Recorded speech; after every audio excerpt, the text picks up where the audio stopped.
ঈদের ছুটি কাটিয়ে আজও ঢাকায় ফিরছে কর্মজীবীরা। এই বিষয়ে জানতে আমরা যুক্ত হচ্ছি সহকর্মী জুবাইর সানির সাথে। সানি, রেল স্টেশনে আজ ভিড় কেমন দেখছেন?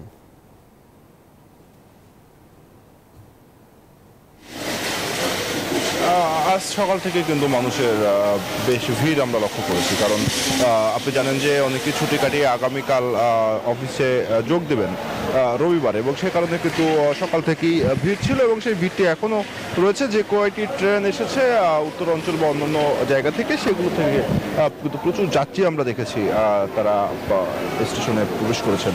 এবং যদি বলি যে নির্বিঘ্নে তারা ঢাকায় ফিরতে পারছেন, এমনটি তাদের সাথে কথা বলে এখন পর্যন্ত মনে হয়েছে। কিন্তু তারপরে দু একটি ট্রেন কিছুটা দেরি করে আসলে এসেছে, সেটি তাদের একটি অভিযোগ ছিল। কিন্তু এছাড়া সার্বিক অবস্থা যদি বলি, যাত্রীদের আসলে খুব একটি অভিযোগ নেই, কারণ তারা যেটি বলছেন যে ঈদের ছুটি শেষে যখন তারা ঢাকায় ফিরছেন, তারা অনেকটাই নির্বিঘ্নেই ফিরতে পারছেন।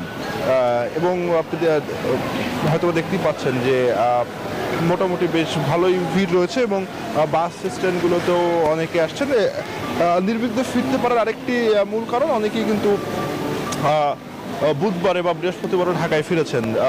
ধাপে ধাপে যেহেতু মানুষ ঢাকায় ফিরছেন, সে কারণে কিন্তু খুব একবারে আসলে ভিড়টি ঢাকায় ফেরার পথেও হচ্ছে না, এবং যাওয়ার ক্ষেত্রেও আমরা দেখেছি যে খুব একটি আসলে দুর্ভোগ পোহাতে হয়নি। এবং ট্রেনের কথা যদি বলি, যে ট্রেনেও আসলে খুব একটি দুর্ভোগ যাওয়ার সময়ও পোহাতে হয়নি, এবং আসার সময়ও মোটামুটি বলা যায় যে নির্বিঘ্নেই সাধারণ মানুষ তারা ঢাকায় ফিরতে পারছেন বলে এখন পর্যন্ত আসলে আমাদের কাছে মনে হচ্ছে। তো মাহমুদ, এই ছিল আমার কাছে সর্বশেষ তথ্য।